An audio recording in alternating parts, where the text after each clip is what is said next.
Okay guys, nag-beef stick ta guys. So, ilunod na nato ning sibuyas na puti guys. So, man ako na bilog oy.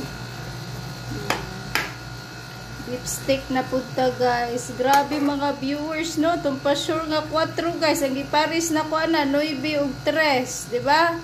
Usa jud ang lubintay 4 guys. Grabe, di basta-basta way tigil ang padaog sa mga viewers na to ah. Ang 94 pusa na po. Slide lang jud guys kay kung report 349 aw. Sortris jud. Harvest mo sa 49 sa 5 PM, harvest mo sa 49 pagka 9 PM. Domingo ba ya no? Karon guys, Monday na po, mohatag na punta. So karon na ay 3 sa Silarias karon guys. Kalami sa kong luto guys. Beef stick na punta guys. Gapon nagsabaw ta pero gisabawan po na kong isda kong mama guys kay gusto ko isda kani beef na po ni guys. Pork ribs man to kagahapon. Karon beef stick. So mga unta ninyo guys, humok na kay na siya guys. Dili ko gusto magluto nga dili humok kaayo ang karni guys. So kani karning baka ni guys sa beef stick. Sa Tagalog is beef stick.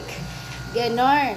Ayan guys, paluto naman ni guys. Ako naman yung gilonod. So patio na nako guys nga nagkulo-kulo guys. Mao na mong sudan karon.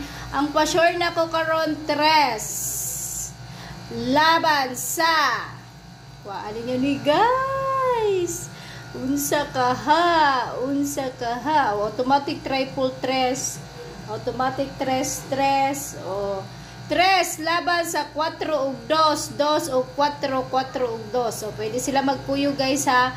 So karon syempre mag live ko niya sa inyong tanan. Kaya human ako gluto, magpakaon pa ko sa akong estudyanteng college kay yan, tanghalian na kaya nagluto na si Silarias. Mao na akong beef stick guys.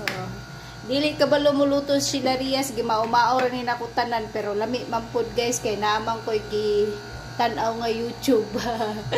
Ayan, disclaimer lang guys, wala tayo sure bal, wala tayo sigurado diri so mangaon sa taninyo guys.